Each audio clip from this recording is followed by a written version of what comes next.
ونستعينه ونستغفره ونؤمن به ونتوكل عليه ونعوذ بالله من شرور أنفسنا ومن سيئات أعمالنا من يهده الله فلا مضل له ومن يضلله فلا هادي له ونشهد أن لا إله إلا الله وحده لا شريك له ونشهد أن سيدنا وسندنا وحبيبنا ومولانا محمدا عبده ورسوله الذي أرسله الله تعالى بالحق بشيرا ونذيرا وداعيا إلى الله بإذنه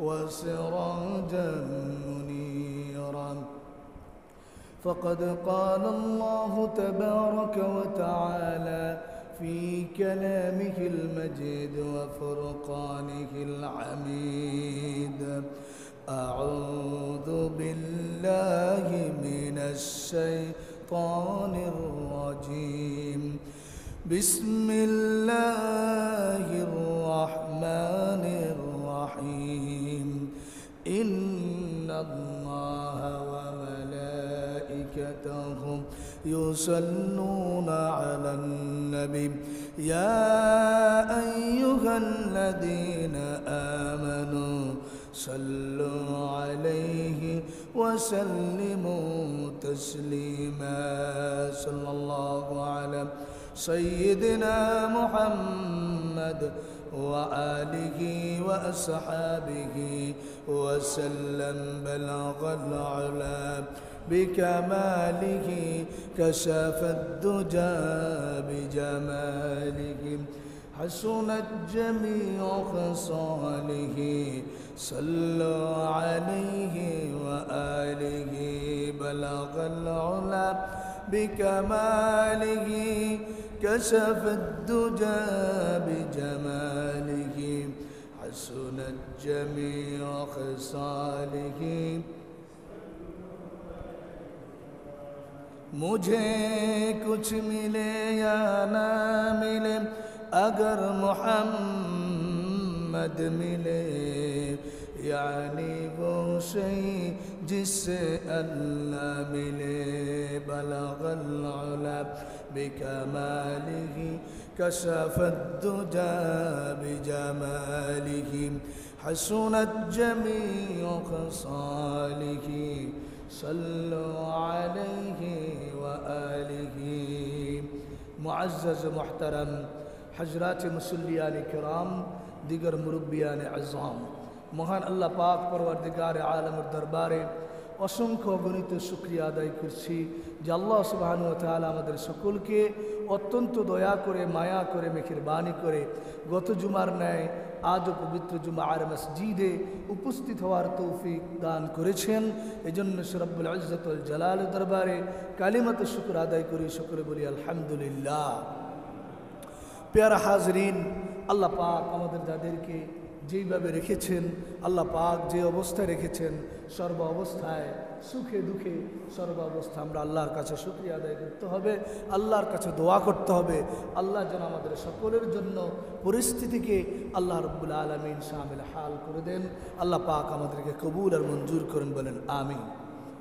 সম্মানিত উপস্থিতি, আমরা কয়েকটি জুমায় আলোচনা করে আসছিলাম আমাদের সন্তানদেরকে আমরা কিভাবে গড়ে তুলব, সুসন্তান হিসেবে গড়ে তোলার নৈতিক প্রশিক্ষণ কী দিতে হবে আমাদের সন্তানদেরকে, সে বিষয়ে আমরা ধারাবাহিক আলোচনা করে আসছিলাম। আবারও 1 মিনিট একটু রিপিট করি আলোচনার আমাদের বুঝার সুবিধার্থে।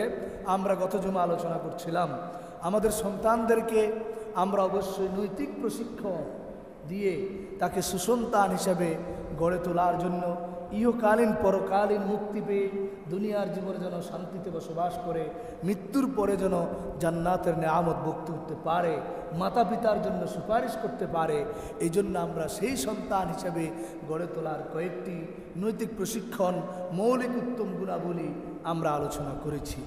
1 নম্বর আমরা আলোচনা করেছিলাম ইসলামের প্রতি অবিচল বিশ্বাস আমাদের সন্তানদেরকে এই তালিমটুকু তরবিয়তটুকু আমরা দিতে হবে। দ্বিতীয় নম্বর আমরা আলোচনা করেছিলাম যে আমাদের ইসলামের প্রতি দোদুল্যমনতা যেন তার না থাকে, এই ব্যাপারে আমরা আমার সন্তানকে শৈশবকাল থেকেই গড়ে তোলার চেষ্টা করব। 3 নম্বর আমরা যে আলোচনা করেছিলাম, আমার সন্তানকে সত্যবাদিতার সবক তাকে পড়াতে হবে। আমরা গত জুমাও এই বিষয়ে মোটামুটি আমরা একটি আলোচনা করেছিলাম। এরপরে আমরা আলোচনা নিয়ে আসছিলাম আমার সন্তানদেরকে আমরা গড়ে তোলার জন্য যে 4 নম্বর কাজ, সেটি হলো সন্তানকে বিনয় এবং নম্রতা শিক্ষা দিতে হবে। এর দ্বারা আমার আপনার যেমন উত্তম গুণাবলী ফুটে উঠবে, আমার সন্তান সুসন্তান হিসাবে গড়ে উঠবে ইনশাআল্লাহ। এরপরে আমরা আলোচনা করেছিলাম ধৈর্য, সহিষ্ণুতা। সন্তানকে আমরা তরবিয়ত এবং তালিম দিতে হবে। দুঃখে সুখে সর্বাবস্থায় ধৈর্য ধারণ করতে হবে। ধৈর্য ধারণ করলে তার ফলাফল কি? হযরত আইয়ুব আলাইহিস সালাম, হযরত ইব্রাহিম আলাইহিস সালাম, হযরত মুসা আলাইহিস সালাম, সর্বশেষ আমার নবী প্যারা রাসূল সাল্লাল্লাহু আলাইহি ওয়াসাল্লামের সে ধৈর্য ধারণ করার কারণে আল্লাহ পাক কীভাবে তাকে সুন্দরভাবে কীভাবে তাকে পুরস্কৃত করেছেন, এ বিষয়ে আমরা গত সপ্তাহে কিছুটা আলোচনা করেছি। এরপর আজকে 6 নম্বর আমাদের যে আলোচনার বিষয় হচ্ছে, আমাদের সন্তানদেরকে আমরা অবশ্যই তাকওয়ার সবক দিতে হবে। এটাই হলো সবচেয়ে গুরুত্বপূর্ণ এবং বড় একটি পাওনা সন্তানের জন্য। সন্তান শৈশব থেকে যৌবনে উত্তীর্ণ হবে, পদার্পণ করবে। যৌবন কালকে কিভাবে কাটাবে, আল্লাহকে কিভাবে চিনবে, আল্লাহর পরিচয় কিভাবে সন্তান পাবে, তাকওয়া কি জিনিস, তাকওয়ার বিষয়টা কি, এই জিনিসটা আমরা আমাদের সন্তানকে স্পষ্টভাবে হাতে কলমে শিখিয়ে আমরা বুঝিয়ে দিতে হবে। এটা সন্তানের পাওনা আমাদের কাছে। মা বাবার কাছে প্রথম শিক্ষা যদি সন্তান এই বিষয়গুলো পেয়ে যায়, ইনশাআল্লাহ যেই দিকেই সন্তান যাক না কেন সে কোনোদিন বিপথে যাবে না ইনশাআল্লাহ। আল্লাহ রাব্বুল আলামিন তাকওয়ার ক্ষেত্রে স্পষ্ট ভাষায় পবিত্র কোরআনে আল্লাহ জায়গায় জায়গায় বলেছেন। এই মর্মে আল্লাহ রাব্বুল আলামিন পবিত্র কোরআনের সূরা বাকারার 197 নম্বর আয়াতে আল্লাহ রাব্বুল আলামিন বলেন, وَتَزَوَّدُوا فَإِنَّ خَيْرَ الزَّادِ التَّقْوَى وَاتَّقُونِ يَا أُولِي الْأَلْبَابِ। আল্লাহ রাব্বুল আলামিন বলেন, وَتَزَوَّدُوا فَإِنَّ خَيْرَ الزَّادِ التَّقْوَى। হজের ক্ষেত্রে, উমরার ক্ষেত্রে আল্লাহ পাক সুবহানাহু ওয়া তাআলা এই আয়াত নাজিল করে ঘোষণা করেছেন, সবচেয়ে তোমাদের বেশি আমি আল্লাহর কাছে কোরবানি, হজ, সকল ইবাদতের যে বিষয়গুলা আমি আল্লাহর কাছে খুঁজবে, আমি আল্লাহ গ্রহণ করি, সেটি হলো তাকওয়া। ফাইন্না খায়রাজ যাদিত তাকওয়া ওয়াত্তাকুনি ইয়া উলিল আলবাব। হে জ্ঞানীরা, তোমরা আমার তাকওয়া অর্জন করো। এই তাকওয়া অর্জন করলেই তোমার ভিতর থেকে যেই অ্যানিমেলিটি, পাশবিকতার দিকটি রয়েছে, এই পাশবিকতার দিকটি ডিলেট হয়ে ডাইভার্ট হবে এবং সেটি তোমার ভিতরের রেশনালিটি, একজন গুণগত মানুষের চরিত্র তোমার কাছে ফুটে উঠবে। এর সবচেয়ে বড় পাওনা, সবচেয়ে বড় যে দিকটি হলো, সেটি হলো একজন মানুষের কাছে তাকওয়া চলে আসে। তাকওয়াই হলো সমস্ত জিনিসের মূল।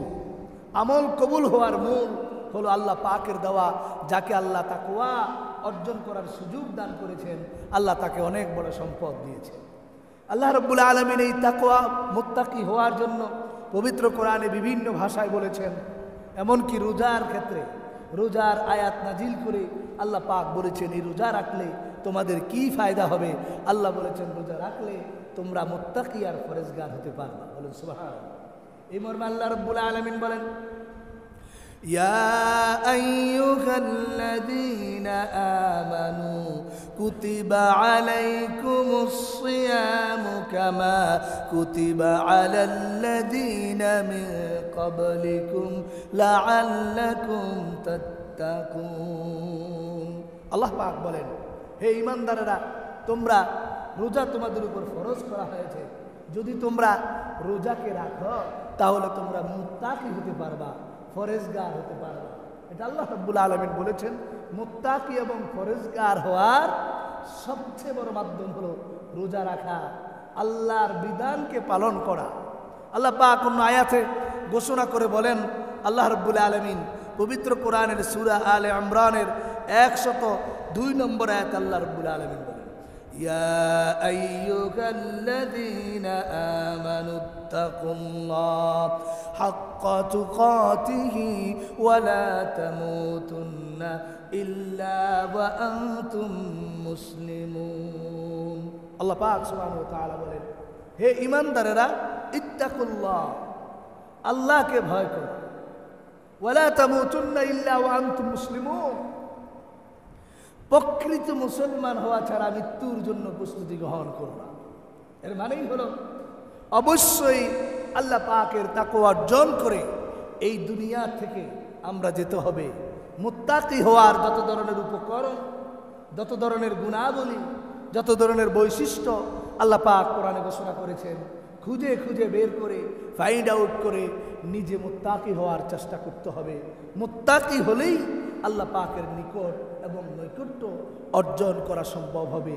আর এই কোরআন যে আল্লাহ নাজিল করেছেন একমাত্র মুত্তাকিনদের হেদায়েতের জন্য আল্লাহ পাক এই কোরআনকে নাজিল করে এক এক সূরাতে আল্লাহ বলেছেন সফলতা অর্জন করতে গেলে এই 10টি গুণ লাগবে, যেটি আল্লাহ পবিত্র কোরআনের সূরা মুমিনুনের 18 নম্বর পারার একটি সূরার মধ্যে সূরা মুমিনুনের প্রথম দিকে ঘোষণা করেছেন।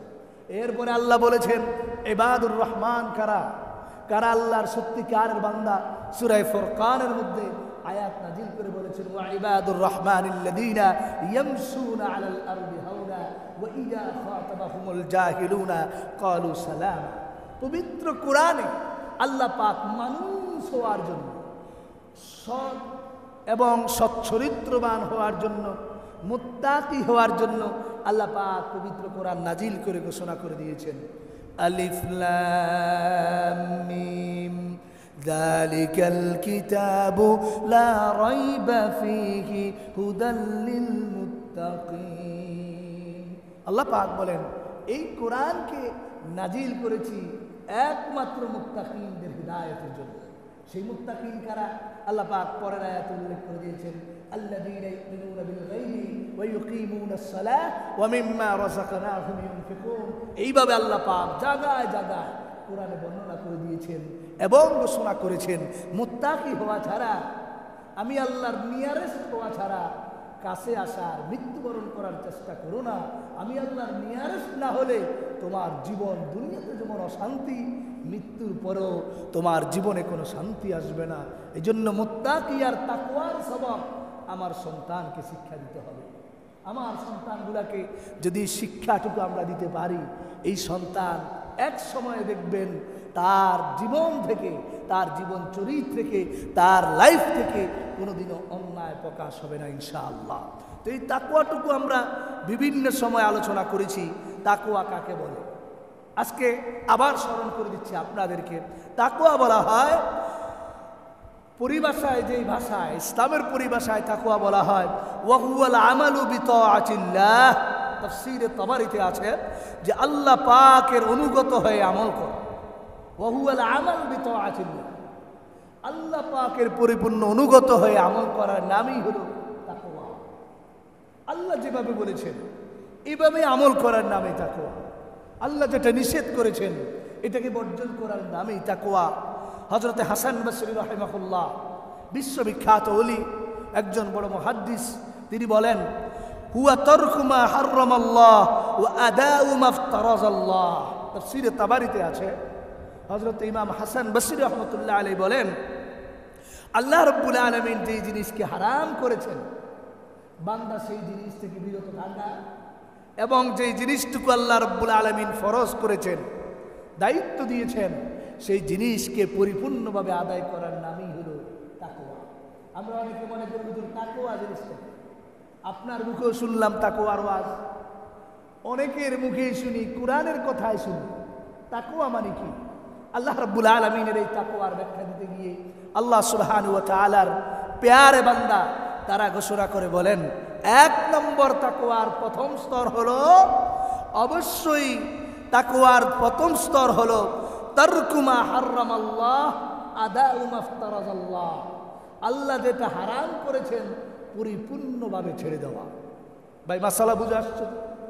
আল্লাহ যেটা হারাম করেছেন, আমরা জানি আল্লাহ কি হারাম করেছেন, তার ক্লাসিফিকেশন, তার স্তর, তার প্রত্যেকটি বিষয় আমাদের কাছে জানা আছে, কি হারাম করেছেন আল্লাহ, এবং আল্লাহ পাক কি ফরজ করেছেন, কি কর্তব্য আমাদেরকে দিয়েছেন, এটাকে পরিপূর্ণভাবে মেনে চলার নামই হলো তাকওয়া। এটা তাকওয়ার দ্বিতীয় নম্বর স্তর, প্রথম স্তর। দ্বিতীয় নম্বর তাকওয়ার স্তর হলো হিফজুন নাফসি মিম্মা ইউথার। এটিও তাফসীরে তাবারিতে আছে, গুনাহ থেকে পুরা নিজেকে বিরত রাখা। এটা হলো তাকওয়ার দ্বিতীয় স্তর।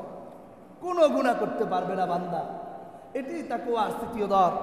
রাসূল করিম সাল্লাল্লাহু আলাইহি ওয়াসাল্লাম তাকওয়ার সর্বোচ্চ স্তরের ব্যাপারে আল্লাহ রাসূল ঘোষণা দিয়েছেন, وقال النبي صلى الله عليه وسلم لا يبلغ العبد أن يكون من المتقين حتى يدع ما لا بأس به حذرا لما به بأس أو كما قال عليه الصلاة والسلام। রাসূল করিম সাল্লাল্লাহু আলাইহি ওয়াসাল্লাম বলেন, তাকওয়ার সর্বোচ্চ স্তর কি? সেটি হলো তারকু মা লা বা'সা বিহি হাদরাল লিমা বিহি বা'স। অর্থাৎ গুনাহ থেকে, গুনাহ হতে পারে এমন বিষয়কে আপনি পরিত্যাগ করতে হবে। পাপ হতে পারে, পাপ নয়। যেমন মিথ্যা বলা গুনাহ। মিথ্যা বলা কি গুনাহ? মিথ্যা তো বলা যাবেই না। মিথ্যার আশ্রয় হতে পারে এমন ধরনের গুনাহ হতে পারে, এরকম কাজ না করা তাকওয়ার সর্বোচ্চ স্তর। তাকওয়াই মানে হলো আপনি একটা রাস্তা দিয়ে হাঁটছেন, সাহাবী হযরতে ওমর রাদিয়াল্লাহু তাআলা আনহু জিজ্ঞাসা করলেন আরেক সাহাবীরে, তাকওয়ার বলতে তুমি কি বুঝো? তখন আরেক সাহাবী প্রশ্নের জবাবে বললেন, কাঁটাযুক্ত রাস্তা দিয়ে তুমি কিভাবে চলো? কাঁটাযুক্ত রাস্তা দিয়ে এমনভাবে মানুষ পার হয় শরীরে যেন কাঁটা না বেঁধে। এই সতর্ক অবস্থানে যেইভাবে পার হতে হয়, তাকওয়া হলো সর্বোচ্চ স্তর। হলো গুনাহ হবে এমন কাজ, গুনাহ হতে পারে এমন সন্দেহ যদি হয়, সেই কাজকে না করা, এটাই হলো তাকওয়ার সর্বোচ্চ স্তর। অথচ আমরা দেখা যায় গুনাহ তো করেই ফেলি, পাপ তো করেই ফেলি, কিন্তু পাপের সন্দেহ হয় এই কাজটা কি জিনিস, এটাও আমরা মনে করি। পাপ তো করি, পাপ হবে, গুনাহ হবে, এবং আমার শিরিক হতে পারে, আমার কি বলে যে সগীরা গুনাহ হতে পারে, কবিরা গুনাহ হতে পারে। এরকম যদি কোনো সন্দেহ হয়, আল্লাহ রাসূল সাল্লাল্লাহু আলাইহি সাল্লাম বলেন, এই সন্দেহের কাছেও তুমি যেতে পারবে না। এটি হলো তাকওয়ার সর্বোচ্চ স্তর। তাহলে এক নম্বর স্তর হলো তাকওয়ার, যে অবশ্যই আল্লাহ পাকের অনুগত হয়ে ইবাদত করবে। দ্বিতীয় নম্বর স্তর হলো তারকু মা হারামাল্লাহ আদাউ মা ইফতারাজাল্লাহ। আল্লাহ পাক যেটি হারাম করেছেন পরিপূর্ণ ছেড়ে দিব, আল্লাহ পাক যেটি বিধান করেছেন পরিপূর্ণভাবে মানতেই হবে। এটা দ্বিতীয় স্তর।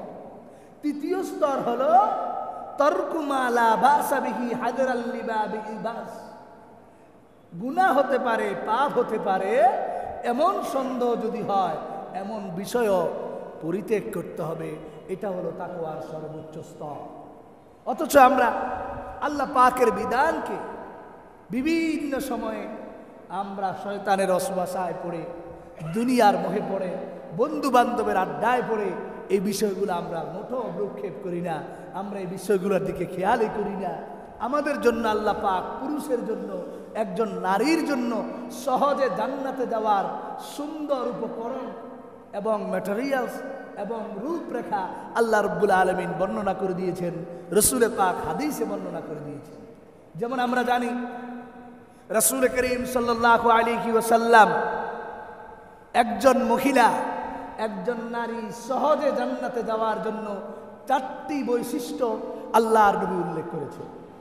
আমার মা বোনেরা যারা মাইকের আওয়াজ শুনি, আমরা সকলেই একটু কান পেতে শুনবো, আমল করার চেষ্টা করব। 1 নম্বর, 2 নম্বর, 3 নম্বর, 4 নম্বর, এই 4টি বৈশিষ্ট্যের কথা রাসূল করিম সাল্লাল্লাহু আলাইহি সাল্লাম তার সহিহ হাদিসে বর্ণনা করেছেন। এই মর্মে আল্লাহর নবী বলেন, ওয়াকালান নবী সাল্লাল্লাহু আলাইহি ওয়াসাল্লাম, আল মারআতু ইযা সাল্লাত খামসাহা ওয়া সামাত শাহরাহা ওয়া আহসানাত ফারজাহা ওয়া আতাআত বা'লাহা ফালতাদখুল মিন আইয়ি আবওয়াবিল জান্নাতি শাআত আও কামা ক্বালা আলাইহিস সালাতু ওয়াস সালাম। আল্লাহর নবী, প্যারা নবী রাসূল করিম সাল্লাল্লাহু আলাইহি ওয়াসাল্লাম আমার মা বোনদেরকে ডাক দিয়ে তাদেরকে সতর্ক করে সহজে জান্নাতে যাওয়ার জন্য 4টি বৈশিষ্ট্য প্যার নবী ঘোষণা করে গেছেন। কোন নারী যদি এই 4টি বৈশিষ্ট্য, এই 4টি চরিত্রের অধিকারী হতে পারে, আল্লাহ রাসূল সাল্লাল্লাহু আলাইহি ওয়াসাল্লাম ঘোষণা করেন আল্লাহ রাব্বুল আলামিন ওই নারীকে দুনিয়ার মধ্যে জান্নাতের সার্টিফিকেটের ঘোষণা দিয়ে দিয়েছেন। সুবহানাল্লাহ। 1 নম্বর, আল মারআতু ইযা সাল্লাত খামসাহা, কোন নারী যদি 5 ওয়াক্ত নামাজ সময় মতো আদায় করে, গড়িমসি নয়, মুয়াজ্জিন সাহেব মসজিদে আজান দিয়েছে আর মা বোনেরা সে আজানের আওয়াজ শোনার সাথে সাথেই আজানের জবাব দিয়ে জলদি করে তাড়াতাড়ি করে সুন্দরভাবে ওযু কালাম বানিয়ে নামাজের মুসল্লায় দাঁড়িয়ে নামাজ পড়বে। নারী যদি এই প্রথম অভ্যাস গড়ে তুলতে পারে, চরিত্র অর্জন করতে পারে, এই বৈশিষ্ট্যের অধিকারী হতে পারে। 2 নম্বর, আল মারআতু ইযা সাল্লাত খামসাহা ওয়া সামাত শাহরাহা, পবিত্র রমজানের রোজাগুলোকে যথাসময়ে পরিপূর্ণভাবে পালন করতে পারে। 3 নম্বর, ওয়া আহসানাত ফারজাহা, কোন নারী যদি নিজের সতীত্বকে রক্ষা করতে পারে, নিজের সতীত্ব বলতে যা বুঝায় আমরা সকলে জানি, এটার ব্যাখ্যার প্রয়োজন হয় না। পর্দা পুশিদা মতো চলে, নিজের সতীত্বকে হেফাজত করে, ইজ্জতকে হেফাজত করে কোন নারী যদি একমাত্র তার স্বামী ছাড়া অন্য কারোর সাথে শেয়ার না করে, আল্লাহ রাব্বুল আলামিনের রাসূল ঘোষণা করেন সেই নারীকেও আল্লাহ রাব্বুল আলামিন এই দুনিয়াতে জান্নাতের সার্টিফিকেট ঘোষণা করেছেন। সুবহানাল্লাহ।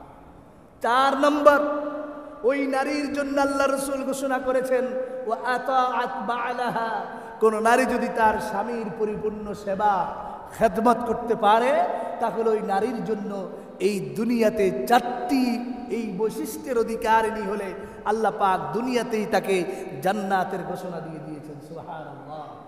আল্লাহ রাসূল বলেন, ফালতাদখুল মিন আইয়ি আবওয়াবিল জান্নাতি শাআত, ও আমার বান্দি, ও আমার উম্মত, আল্লাহ পাক বলেন অবশ্যই তুমি জান্নাতের দরজাগুলো তোমাকে খুলে দিব, যেই দরজা দিয়ে মনে চায় সেই দরজা দিয়ে তুমি জান্নাতে প্রবেশ করো। সুবহানাল্লাহ। কিন্তু দেখা যায় আমাদের সমাজের নারীদের এত সহজ 4টি কাজ, আপনারাই বলুন কাজগুলা কি কঠিন না সহজ? খুব সহজ। 5 ওয়াক্ত নামাজ সময় মতো আদায় করা কঠিন নয়, রমজানের রোজা সময় মতো আদায় করা কঠিন নয়, নিজের সতীত্ব ইজ্জত আবরুকে পর্দা পুশিদা মতে চলাও কঠিন নয়। আমরা মনে করি কঠিন। একজন সতীসাধ্বী নারী, ইজ্জতওয়ালা নারীর জন্য সবচেয়ে বড় তার ভূষণ, সবচেয়ে বড় তার একেবারেই পাওনা, সেটি হলো পর্দা পুশিদা মতো রাখা। এটি ইচ্ছা করলে, চেষ্টা করলে আমরা এটি পারি, কোনো অসুবিধা নয়। 4 নম্বর, নারীর জন্য তার স্বামীর খেদমত করা। অথচ এই পরের 2টি জিনিস আমাদের মাঝে খুবই অলসতার মধ্যে যায়। স্বামী স্ত্রীর দ্বন্দ্ব, স্বামী স্ত্রীর কথা কাটাকাটি, স্বামী স্ত্রীর মারামারি এমন পর্যায়ে পৌঁছে যায়, মীমাংসা তো দূরের কথা, একেবারেই আপনার কি বলে যে বিচ্ছিন্নতার দিকে চলে যায়। এরকম প্রায় সমাজে ঘটছে। কারণ হলো আমরা একেবারে সর্বোচ্চ মোহর দিয়ে বিয়ে করি, তখন মেয়ে পক্ষের মধ্যে যাদের মধ্যে সতীসাধ্বী নয়, বংশ নয়, বংশীয় নয়, বিভিন্ন ধরনের লিপ্সা থাকে, তারা তখন চিন্তা করে আমি তো এখান থেকে চলে গেলে 20 লাখ 30 লাখ 50 লাখ টাকা আমি মহারানা পাবো, সমস্যা কি? এই মহারানার ধার্য করে, কাবিরের ধার্য করে একজন পুরুষকে নারীর মধ্যে বন্দী করে দেওয়া হয়। নারী কাঁদতে পারে, পুরুষ কাঁদতে পারে না। নারীর জন্য সবকিছু হয়, পুরুষের জন্য হয় না। তার কারণ হলো আমাদের সমাজে কিছু ওয়েস্টার্ন কালচার এবং সিভিলাইজেশনের কিছু ব্যাধি আমাদের সমাজে ঢুকে পড়েছে।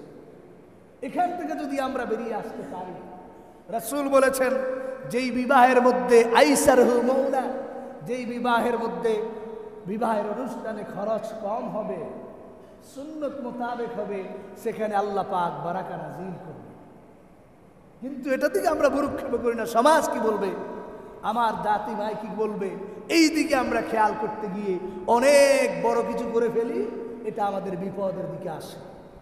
একজন স্বামীর উচিত হলো বিয়ে করার পরে তার স্ত্রীকে অবশ্যই সবক দিতে হবে। প্রথম রাত্রেই তাকে সবক দিতে হবে, দেখো আল্লাহ পাক তোমাকে জান্নাতে যাওয়ার জন্য 4টি বৈশিষ্ট্যের কথা রাসূলের মাধ্যমে ঘোষণা করেছেন, তুমিও মেনে চলো, ইনশাআল্লাহ একসাথে আমরা জান্নাতে থাকবো। দুনিয়াতে যেভাবে আছি, মৃত্যুর পর আমরা একসাথে জান্নাতে থাকবো ইনশাআল্লাহ। এরকমই হবে একজন স্বামী স্ত্রীর মহব্বত আর ভালোবাসা। কিন্তু দুঃখ আফসোস নিয়ে আমরা চলতে হয়। সব কিছু ঠিক থাকলো, স্ত্রীরা স্বামীর খেদমত করতে চায় না। কত সওয়াব! আপনি নফল ইবাদত করছেন, সেই নফল ইবাদতের চেয়েও স্বামীর যতটুকু পাওনা খেদমত করা, এটা সবচেয়ে বড় উত্তম। হাদিসে এসেছে, দুনিয়ার সবাইকে রাজি খুশি করে ফেললেন, আপনি মৃত্যুর সময়, আমার মা বোনেরা ভালো করে শুনুন, মৃত্যুর সময় চলে আসছে, আপনার স্বামী আপনার উপরে নারাজ, অসন্তুষ্ট অবস্থায় আপনি মৃত্যুবরণ করেছেন, আপনার জন্য জান্নাত হারাম। স্পষ্ট হাদিসের কথা। এই জন্য আল্লাহ পাক তার বিধানের সাথে স্বামীর বিধানকে ঘোষণা করেছেন। রাসূল করিম আরো ঘোষণা করেছেন, আমি যদি কোনো মানুষকে আল্লাহ ছাড়া সেজদা করার অনুমতি প্রদান করতাম, তাহলে স্ত্রীদেরকে তার স্বামীকে সেজদা করার জন্য আমি হুকুম করতাম। কত বড় স্বামীর অধিকার স্ত্রীর কাছে, এগুলো আমরা আলোচনা করব সামনে। এখন তো পিতামাতার অধিকার আর সন্তানের অধিকার আমরা আলোচনা করতেছি। ইনশাআল্লাহ ধারাবাহিকভাবে স্ত্রীদের অধিকার কি, স্বামীদের অধিকার কি, এই বিষয়গুলো আমাদের জানা দরকার আছে। পাওনা কি, এটা জানা দরকার আছে। আলোচনা করব, পাওনা দিয়ে দিব ইনশাআল্লাহ। তো ভাইরা আমার, আমরা ওই আলোচনাগুলো শুনে দিব। একজন নারী সহজে, শর্টকাট, সংক্ষিপ্তভাবে জান্নাতে যাওয়ার জন্য কয়টা বৈশিষ্ট্য, কয়টা চরিত্রের অধিকারী হতে হবে? 4টা। কয়টা? 4টা। 1 নম্বর, 5 ওয়াক্ত নামাজ সময় মতো আদায় করবে। 2 নম্বর, রমজানের রোজা রাখবে। 3 নম্বর, নিজের ইজ্জত আবরুকে হেফাজত করবে, পর্দা পুশিদা মতো পরিপূর্ণ চলবে, পেশন নয়। আজকে তো আমরা মনে করি পর্দায় চলতেছে, বোরকা পরা পর্দা নয়। শুধু বোরকা পরলে এটা পর্দা নয়। বোরকা পরে আপনি এর ভিতরে বোরকা বিরোধী কাজ করতেছেন, এটা কি আর পর্দা হলো? এটা মানুষকে পর্দা দেখাইতেছেন, ভিতরে কাজ হচ্ছে অন্য কিছু, এমন নয়। সকল বিষয়ে খেয়াল রেখে পর্দা করতে হবে। পর্দা যেটাকেই বোঝায়, হিজাব যেটাকে বোঝায়, শুধুমাত্র আপনি চেহারাকে ঢেকে রাখলেন আর আপনি বলছেন হিজাব করতেছি, পর্দা, এমন নয়। পর্দার বিভিন্ন স্তর আছে। কার সাথে কেমন পর্দা? কি বলে যে বাসার মানুষের সাথে, বাহিরের মানুষের সাথে কেমন ধরনের কি পর্দার স্তরগুলা আল্লাহ পবিত্র কোরআনে বিভিন্নভাবে বর্ণনা করে দিয়েছেন। যেমন নাকি আপনার শারীরিক পর্দা আছে, তেমন আপনার চোখের পর্দা আছে, তেমন আপনার মুখের পর্দা আছে, তেমন আপনার দেহ অবয়বের পর্দা আছে, তেমন আপনার চলাফেরার জন্য পর্দা রয়েছে। পর্দার কয়েকটি স্তর আছে, শুধু বোরকা পরা পর্দা নয়। এটা ভালো করে মাথায় রাখতে হবে। ইনশাআল্লাহ আল্লাহ যদি আমাকে রাখেন, আপনাদের মাঝে ধারাবাহিকভাবে এগুলো আলোচনা করব। পর্দার স্তরগুলো কি কি নোট করব, আমল করব ইনশাআল্লাহ। তাহলে আমরা বুঝতে পারলাম এই হাদিস দ্বারা একজন নারী সহজে সংক্ষিপ্ত পথে জান্নাতে যাওয়ার জন্য কয়টি বৈশিষ্ট্য লাগবে? 4। ঠিক তদ্রুপ একজন জান্নাতে যাওয়ার জন্য আল্লাহ রাব্বুল আলামিন তার রাসূলের মাধ্যমে কয়েকটি বৈশিষ্ট্য ঘোষণা করেছেন বিভিন্ন হাদিসে। যেমন রাসূল করিম সাল্লাল্লাহু আলাইহি ওয়াসাল্লাম বলেন, وقال النبي صلى الله عليه وسلم من يضمن لي ما بين لحييه وما بين رجليه أضمن له الجنة رواه البخاري। সহিহ বুখারীর মধ্যে হাদিস এসেছে, রাসূল করিম সাল্লাল্লাহু আলাইহি ওয়াসাল্লাম বলেন, কোন পুরুষ যদি তার জবানের এবং তার ইজ্জতের হেফাজত করে, যৌনাঙ্গের হেফাজত করে কোন পুরুষ যদি করতে পারে, আল্লাহ রসুল বলেন আমি রসুল জান্নাতে তাকে নেওয়ার জন্য জামিন হয়ে গেলাম। সুবহানাল্লাহ, রসুল উকিল হয়ে গেছে, রসুল আমাদের পক্ষ থেকে ব্যারিস্টার হয়ে গেলেন জান্নাতে যাওয়ার জন্য। সহিহ বুখারীর হাদিস, আল্লাহ নবী বলেন তুমি 2 ঠোঁটের মাঝখানে 2 রানের মাঝখানে এই বিষয়টুকু যদি হেফাজত করতে পারো, আমি রসুল তোমাকে জান্নাতে নিয়ে যাওয়ার জন্য কথা দিচ্ছি, মৃত্যুর পরে তোমাকে জান্নাতে নিয়ে যাব, আমি রসুল তোমার জামিন হয়ে গেলাম। সুবহানাল্লাহ, এর চেয়ে বড় পাওনা ভাই কি হতে পারে? এর চেয়ে বড় আল্লাহ রসুল সাল্লাল্লাহু আলাইহি ওয়াসাল্লাম আরো বলেন, وقال النبي صلى الله عليه وسلم اضمنوا لي ستا من انفسكم اضمن لكم الجنة। আল্লাহ রসুল বলেন, ও আমার উম্মতেরা, তোমরা আমাকে 6টি জিনিসের জন্য জামিন দাও, 6টি জিনিস তোমরা পালন করতে পারবে, আমি রসুলকে তোমরা ওয়াদা দাও, আমি রসুল তোমাদেরকে জান্নাতে নিয়ে যাওয়ার জন্য আমি রসুল নিজেই সুপারিশ করব। সুবহানাল্লাহ, হাদিসের মধ্যে এসেছে রাসূল করিম বলেন, উসদুকু ইযা হাদ্দাসতুম ওয়া আউফু ইযা ওয়া'আদতুম। আল্লাহ রসুল বলেন, যখন কথা বলবা সত্য কথা বলবা। আমার সন্তানকে শুধু উপদেশ দিব আর আমি মানব না এমন নয়। রাসূল বলেছেন কথা বললেই সত্য কথা বলবা, মিথ্যার আশ্রয় নিবা না। কাউকে যদি ওয়াদা দাও সেটাকে পূরণ করবা। হাদিসে বিভিন্ন স্তরে বর্ণনা রয়েছে। 1 নম্বর সেই 6টি কাজের 1 নম্বর কথা সত্য বলা, 2 নম্বর কাউকে ওয়াদা দিলে ওয়াদা পূরণ করা, 3 নম্বর কেউ আমানত রাখলে আমানতকে রক্ষা করা, 4 নম্বর নিজের 2 রানের মাঝখানকে হেফাজত করা, 5 নম্বর দৃষ্টিকে নত রাখা, অবনত করা, 6 নম্বর জুলুম থেকে বিরত থাকা। আচ্ছা আপনারাই বলুন তো, এই 6টা বৈশিষ্ট্য যদি কোনো মানুষের ভিতরে চলে আসে, সেই লোক থেকে কি অন্য মানুষ কোনো অপকৃত হবে? সেই লোক থেকে অন্য মানুষ কোনো ক্ষতিগ্রস্ত হবে? হবে না। সেই তো হলো প্রকৃত মুত্তাকি। মুত্তাকি হওয়ার জন্য এই বিষয়গুলা নারীর জন্য যেমন প্রয়োজন, একজন পুরুষের জন্য প্রয়োজন। কথা বললে সত্য, আমানতকে সঠিকভাবে পৌঁছে দেওয়া, ওয়াদা করলে পূরণ করা। আল্লাহ রসুল আরেকটি হাদিসে বলেন, আয়াতুল মুনাফিকে সালাস, মুনাফিকের চরিত্র 3টা, মুনাফিকের আলামত 3টা।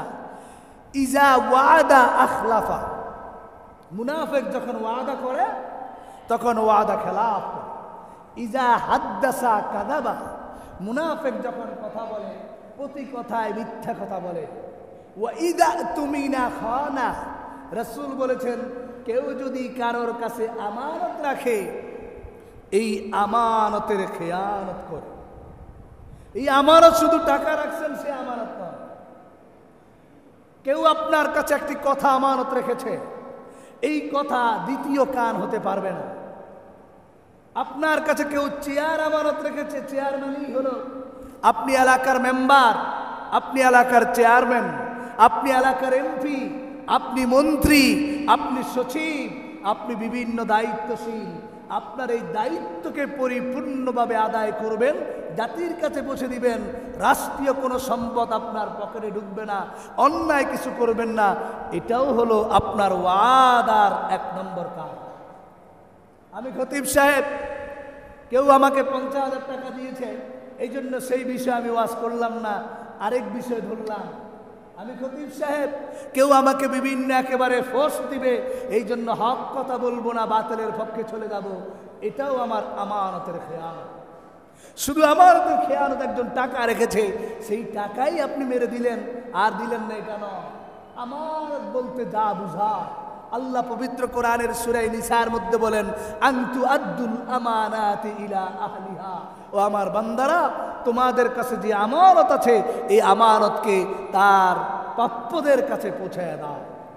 এই সবগুলা খেয়াল করে আমরা লক্ষ্য করব, আমরা সকলে বুঝি, সকলে জানি, আমরা সকলে এখানে লার্ন এন্ড এলিট পারসন, সকলে আমরা জানি। রাসূল বলেছেন, এই 6টা জিনিসে তোমরা আমাকে জামিন দিয়ে দাও, আমি তোমাকে জান্নাতে নেওয়ার জন্য জামিন হয়ে গেলাম। সুবহানাল্লাহ। এই জন্য ভালো করে আবারও শুনি ভাই, 1 নম্বর কথা বলবো যখন সত্য বলবো। 2 নম্বর চরিত্র, ওয়াদা করব তো পূরণ করব, যে কোনো ওয়াদা। আবার আমরা অনেক সময় মনে করি কিছু আছে পলিটিক্যাল ওয়াদা, এটা মুখে বলতে হয়, পূরণ করা লাগে, যেটাকে বলা হয় রাজনৈতিক ওয়াদা। কি ভাই, আপনি নির্বাচনে দাঁড়ানোর আগে বললেন না আমাদের এই কাজটা করে দিবেন? তখন প্রশ্ন করার পরে আমি নিজে একজনকে জিজ্ঞাসা করলাম, এক নেতাকে আরো আগে, যে ভাই আপনি না বললেন নির্বাচনে দাঁড়ালে আমার কাছে দোয়া চাইছে, তো আপনি না বললেন এই কাজটা করে দিবেন নির্বাচনে দাঁড়ালে, তো এটাতে করলেন না। উনি আমাকে জবাব দিলেন, হুজুর এটা হলো পলিটিক্যাল ওয়াদা। আমি তাকে জিজ্ঞাসা করলাম, ওয়াদার কি আবার প্রকারভেদ আছে নাকি? এটা আপনারা বুঝবেন না। তাই বললো, আপনার মাথা কি 2টা নাকি? আমার মাথা একটা, আপনারও তো 2টা মগজ, আপনারও যা আছে আমারও তা আছে, আমি বুঝবো না মানে বুঝাই বলেন। তখন আমাকে বললো যে হুজুর, কিছু কাজ আছে রাজনৈতিক প্রতিশ্রুতি, এটা মানুষকে দেখাইতে হয়, বলতে হয়, এগুলো পূরণ করা লাগে না, এটা আপনারা বুঝবেন না। কত বড় মিথ্যা, কত বড় প্রতারণার যদি মানুষ সম্মুখীন হয়, মানুষকে ফাঁদে ফেলতে হয়, তাহলে এই পলিটিক্যাল ওয়াদা দিয়েই করে। আল্লাহ আমাদেরকে হেফাজত করুন, বলেন আমিন। আমরা অনেকে বড় বড় দায়িত্ব পাবো ইনশাআল্লাহ, অনেকে বড় বড় চেয়ার পাবো, প্রত্যেকের কাছে হামলি আর জিও। আমি অনুরোধ করছি, আপনাদের হাতে পায়ে ধরছি, ওয়াদা যেটা জাতির কাছে করবেন সেটা 100% পূরণ করার চেষ্টা করবেন ইনশাআল্লাহ। আপনি চেষ্টা করে যাবেন, আপনাকে নুসরত করবেন কি, সাহায্য করবেন কি? আল্লাহ। দেখায় দেন মানুষকে খেদমত কাকে বলে, মানুষের সেবা কিভাবে করতে হয়। কোরআনে স্পষ্ট ভাষায় বর্ণনা রয়েছে, হাদিসে স্পষ্ট ভাষায় বর্ণনা রয়েছে। সুতরাং ভাইরা আমার, আমরা ওয়াদাকে ভাগ করব না, একটা পলিটিক্যাল ওয়াদা আর একটা অরিজিনাল ওয়াদা, এমন নয়। ওয়াদা ওয়াদাই, এখানে পলিটিক্যাল আর অরিজিনালের কোনো ভাগ নেই। রাসূল বলেছেন, এই 6টি জিনিসের আমাকে তোমরা জামিন দাও, স্বীকৃতি দাও, চরিত্রের অধিকারী হও, আমি রাসূল দুনিয়াতে তোমাকে জান্নাতের সার্টিফিকেট দিয়ে দিলাম। সুবহানাল্লাহ। সহিহ বুখারীর বর্ণনা। তাহলে আমরা আবার একটু শুনি। 1 নম্বর, কথা বললে সত্য কথা বলবো। 2 নম্বর, ওয়াদা করলে পূরণ করব। 3 নম্বর, আমানতগুলাকে রক্ষা করব। 4 নম্বর, আমাদের গুপ্তাঙ্গকে আমরা হেফাজত করব। 5ম নম্বর, দৃষ্টিকে অবনত রাখবো, যেখানে দৃষ্টি দেওয়া দরকার সেখানে দিব, অন্যদিকে নয়। 6 নম্বর, সকল ধরনের জুলুম থেকে বিরত থাকব। এই 6টি কাজ যদি আমরা সঠিকভাবে আদায় করতে পারি, আমি আজকের মিম্বরে বসে আপনাদেরকে স্পষ্ট ওয়াদা দিচ্ছি, কসম করে বলছি, রাসূলের হাদিস এবং কোরআনের আয়াতকে সামনে নিয়ে, যে আল্লাহ রাব্বুল আলামিন আল্লাহ রাসূলকে ব্যারিস্টার আর উকিল বানায়া আমাদের জামিন জান্নাতে নেওয়ার জন্য ঘোষণা করে দিবেন। সুবহানাল্লাহ। সুতরাং ভাইরা, এই বিষয়গুলো যদি আমরা একটু লক্ষ্য করে যদি একটু পালন করি, আমার আপনার ভিতরে সর্বোচ্চ তাকওয়া সৃষ্টি হবে এবং তাকওয়ার সর্বোচ্চ স্তরে আমি পৌঁছতে পারবো ইনশাআল্লাহ। যেই তাকওয়ার কথা একটু আগে আলোচনা করতেছি, সেই তাকওয়া মানেই হলো আল্লাহ পাকের দেওয়া বিধান মতো চলবো, যেটা নিষেধ করেছেন সেটাকে ছেড়ে দিব। এই তাকওয়া মুত্তাকি হওয়ার জন্য আল্লাহ কোরআনে বারবার ঘোষণা করেছেন। এই মর্মে আল্লাহ কয়েকটি আয়াতে বলেন, ইয়া আইয়ুহাল্লাযীনা আমানুত্তাকুল্লাহ হাক্কা তুকাতি, ও ঈমানদারেরা তোমরা পরিপূর্ণ তাকওয়া অর্জন করো। পরিপূর্ণ তাকওয়া মানেই হলো তাকওয়ার প্রথম স্তর, দ্বিতীয় স্তর, সর্বোচ্চ স্তর। পরিপূর্ণ স্তরগুলা যদি একটু আগে আমি যা বলেছি আমরা আমল করতে পারি, আল্লাহ রাব্বুল আলামিন বলেন তোমাকে আমি আল্লাহ মুত্তাকির সার্টিফিকেট দিয়ে দিলাম, আমি আল্লাহ দুনিয়াতেই তোমার জন্য জান্নাতের ঘোষণা করে দিলাম। সুবহানাল্লাহ। সুতরাং ভাইরা আমার, আমরাও যেমন নাকি মুত্তাকি হব, আমাদের সন্তানগুলাকে এই তাকওয়ার সবক শিখাইতে হবে, তাকে বুঝাইতে হবে বাবা এটা করা যাবে না।